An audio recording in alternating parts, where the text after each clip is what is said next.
ಬಹುಶಃ ಇಂದು ಈ ದೇಶ ಸಂಕಷ್ಟದ ಸ್ಥಿತಿಯನ್ನು ಅನುಭವಿಸ್ತಾ ಇದೆ. ಈ ಸಂಕಷ್ಟಕ್ಕೆ ಕಾರಣೀಭೂತರು ಯಾರು ಅಂತ ಕೇಳಿದ್ರೆ ಸೋ ಕಾಲ್ಡ್ ಡಬಲ್ ಎಂಜಿನ್ ಸರ್ಕಾರ. ಡಬಲ್ ಎಂಜಿನ್ ಇರಬೇಕಾದ್ದು ಯಾಕೆ ಅಂತ ಕೇಳಿದ್ರೆ ಒಂದು ಎಂಜಿನ್ ಫೇಲ್ ಆದರೆ ಇನ್ನೊಂದು ಎಂಜಿನ್ ಟೇಕ್ ಆಫ್ ಮಾಡಬೇಕು ಎಂಬಂತ ಉದ್ದೇಶಕ್ಕಾಗಿ. ಆದರೆ ಇಲ್ಲಿ ಎರಡು ಎಂಜಿನ್ಗಳು ಫೇಲ್ ಆಗಿದ್ದು ಮಾತ್ರ ಅಲ್ಲ, ಸಂಪೂರ್ಣ ನಿಷ್ಕ್ರಿಯವಾಗಿದೆ. ಯಾಕೆ ಅಂತ ನೀವು ಕೇಳಬಹುದು.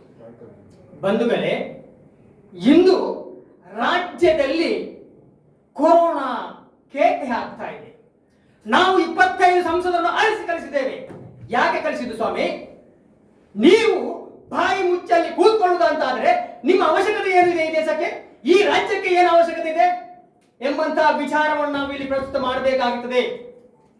ಬಂಧುಗಳೇ, ಈ ದೇಶದ 3 ಕೋಟಿಗಿಂತಲೂ ಮೀದಾಗಿ ಜನರು ಕೊರೋನಾದಿಂದ ತುತ್ತಾಗಿದ್ದಾರೆ. 3 ಲಕ್ಷಕ್ಕೂ ಮೀಲಾಗಿ ಮಂದಿ ಸಾವನ್ನಪ್ಪಿದ್ದಾರೆ. ಆದರೆ ನೀವು ಕಾಂಗ್ರೆಸ್ ಪಕ್ಷಕ್ಕೆ ಕೈ ತೋರಿಸ್ತಾ ಇದ್ದೀರಿ, ವಿಪಕ್ಷಗಳು ಏನು ಮಾಡ್ತಾ ಇಲ್ಲ ಎಂಬಂತ ರೀತಿಯಲ್ಲಿ ನೀವು ಬಿಂಬಿಸ್ತಾ ಇದ್ದೀರಿ. Are we in power? We are not in power. You are in power. We are doing as opposition well strategic work, but you are saying we are not doing as an opposition. ಒಬ್ರು ಹೇಳ್ತಾರೆ ಕಾಂಗ್ರೆಸ್ ಪಕ್ಷ quarantine ಆಗಿದೆ. ಅವ್ರು ಯಾರು ಗೊತ್ತೇನು? ಬಿಜೆಪಿಯ ರಾಷ್ಟ್ರೀಯ ಅಧ್ಯಕ್ಷ ಅಂತ JP ನಡ್ಡಾ ಅವರು. Sir, I am going to question you. Are we are in quarantine R whether you are in ICU? Tell me sir, if you want me to say the truth. More than 50% of PM care ventilators in Karnataka is unused. Why are not you talking of that aspect? Is it not your responsibility? Shortage of black fungal drug importers and B is looming in this country. So you are not talking of your failures at all. You are showing fingers at the opposition. This is fantastic. I don't know how to react for that. ಈಗ ಭಾರತೀಯ ರಾಷ್ಟ್ರೀಯ ಕಾಂಗ್ರೆಸ್ ಪಕ್ಷ free vaccine for each and every individual should be administered ಎಂಬಂತೆ national universal free vaccine ಬಗ್ಗೆ campaign ಮಾಡ್ತಾ ಇದೆ. I should tell you that each and every individual of this country should get vaccine. Why? Because vaccine is the only brahmastra which can prevent and treat corona. Indu mucormycosis, this is gone into a very huge number. ಒಬ್ಬ ವ್ಯಕ್ತಿಗೆ mucormycosis treatment ಗೆ amphotericin B injection as such cost 2,000 to 7,000 per vial. Each individual should get 5 milligram per body weight. ಹಾಗಾದರೆ in a day minimum 300 milligrams should be administered. ನಾವು ಇಂದು ಸರಕಾರಿ ಆಸ್ಪತ್ರೆಯ ವೆಚ್ಚ ಕನಿಷ್ಠ 15 ಲಕ್ಷ ರೂಪಾಯಿಗಳಾಗ್ತದೆ. ಅಷ್ಟು ಮಾತ್ರ ಅಲ್ಲ, ಇಂದು ಬೇರೆ ಜನಗಳಿಗೆ ನಾವು ಎಲ್ಲರಿಗೆ ಅಡ್ಮಿನಿಸ್ಟ್ರೇಷನ್ ಮಾಡಬೇಕಾದ 11,200 ಮಂದಿ ಇಂದು ಈ ದೇಶದಲ್ಲಿ ಅಫೆಕ್ಟ್ ಆಗಿದ್ದಾರೆ.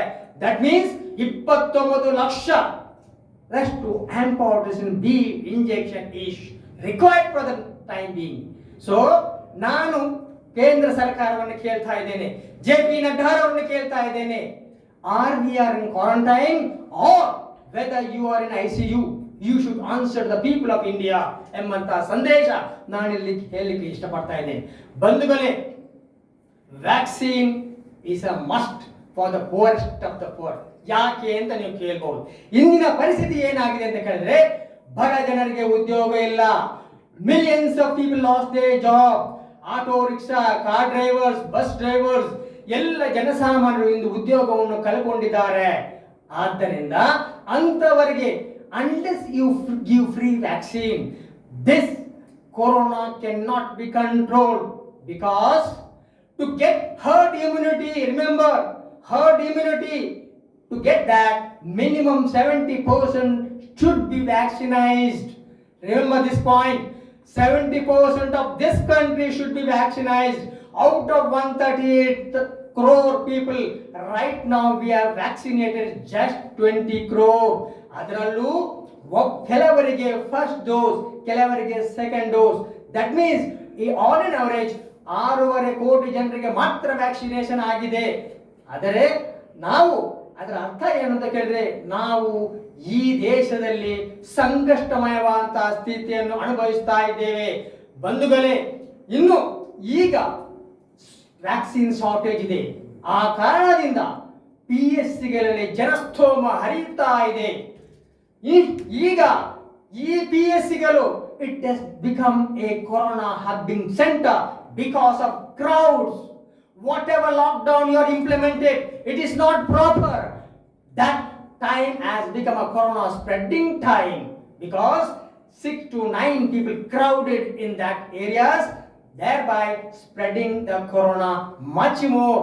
Either you extend this time or you stop the lock, unlock it, because to get herd immunity, 70% of the persons of this country should be infected or immunized.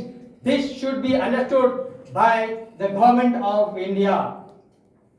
ಇನ್ನೂ ಒಂದು ಮಾತನ್ನ ಹೇಳಬೇಕು ಅಂತ ಇಷ್ಟಪಡ್ತಾ ಇದ್ದೇನೆ. ನಮ್ಮ ರಾಜ್ಯಾಧ್ಯಕ್ಷರು ಹೇಳ್ತಾರೆ, ಕಾಂಗ್ರೆಸ್ ಪಕ್ಷ ಕೊರೋನಾವನ್ನ ಹರಡಿಸಲು ಮೇನ್ ಕಾರಣ. ಬಂಧುಗಳೇ, ನಾನು ಹೇಳ್ತಾ ಇದ್ದೇನೆ, ಕೊರೋನಾ ಹರಡಲಿಕ್ಕೆ ಕಾಂಗ್ರೆಸ್ ಪಕ್ಷ ಕಾರಣ ಅಲ್ಲ, ನಿಮ್ಮ ಬೇಜವಾಬ್ದಾರಿ ಕಾರಣ. ಯಾಕೆ ಅಂತ ನೀವು ಕೇಳಬಹುದು. ತಜ್ಞರ ಅಭಿಪ್ರಾಯವನ್ನು ನೀವು ಪರಿಗಣಿಸಿದರೆ first wave of Covid will come in the year 2020, that is mid-April to May. Second wave of corona will come in the year 2021, mid-May. Third wave of COVID comes in the year 2021, in the month of October. ಆದ್ದರಿಂದ ನಾವು ಎಚ್ಚರಿಸಿದ್ದೇವೆ ಎಂಬಂತಹ ಮಾತನ್ನು ನಾನು ಇಲ್ಲಿ ಸ್ಪಷ್ಟಪಡಿಸಲಿಕ್ಕೆ ಇಷ್ಟಪಡ್ತಾ ಇದ್ದೇನೆ.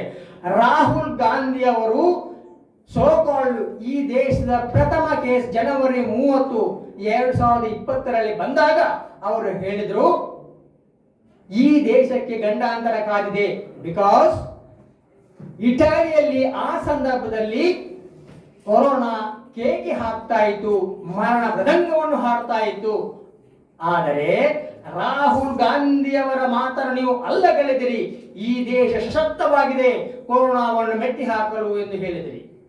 ಆದರೆ ನಿಮ್ಮ ದುರಾದೃಷ್ಟವೋ ನಮ್ಮ ದುರಾದೃಷ್ಟವೋ ಗೊತ್ತಿಲ್ಲ. 2020 ಫೆಬ್ರವರಿ 22ರಂದು ತಾವು so-called Trump of America president ನೀವು ಈ ದೇಶಕ್ಕೆ ಕರೆಸಿಕೊಂಡು ಫೆಬ್ರವರಿ 26ರಂದು ನಮಸ್ತೆ ಟ್ರಂಪ್ ಮಾಡಿದಿರಿ. ಲಕ್ಷೋಪಲಕ್ಷ ಜನರನ್ನು ನೀವು ಸೇರಿಸಿದಿರಿ, ಕೊರೋನಾ ಹರಡಲು ಕಾರಣರಾದಿರಿ. 2021 ಮಿಡ್-ಮೇಯಲ್ಲಿ ಸೋಕಾಲ್ಡ್ ಎಕ್ಸ್ಪರ್ಟ್ಸ್ ಎಪಿಡೆಮಿಯಾಲಜಿಸ್ಟ್ ಹೇಳಿದ್ರು, ಏನಂತ ಹೇಳಿದ್ರೆ ಈ ದೇಶದಲ್ಲಿ ಕೊರೋನಾ ಮಿಡ್-ಮೇಯಲ್ಲಿ ಹರಡುತ್ತದೆ. ಆದರೆ ನೀವು ಅದನ್ನು ಅಲ್ಲಗಳೆದಿರು ಮಾತ್ರ ಅಲ್ಲ, ನೀವು ಕೇರ್ ಮಾಡದೆ ಇಂದು ಈ ಸ್ಥಿತಿ ಮುಟ್ಟಿದ್ದರಿಂದ ಕೊರೋನಾ ಇಷ್ಟೊಂದು ಅಗಾಧ ರೀತಿಯಲ್ಲಿ ಹಬ್ಬಲು ಕಾರಣವಾಯಿತು. ಆದುದರಿಂದ it is your collective failure, not the Congress failure. It is your failure.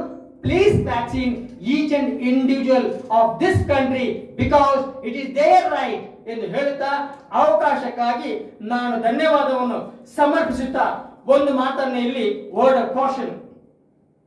ಬಂಧುಗಳೇ,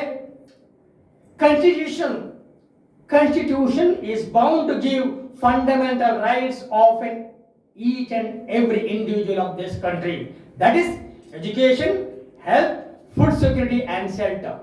So it is the government's bound duty to provide each and every individual health and free vaccine to each and every individual of this country.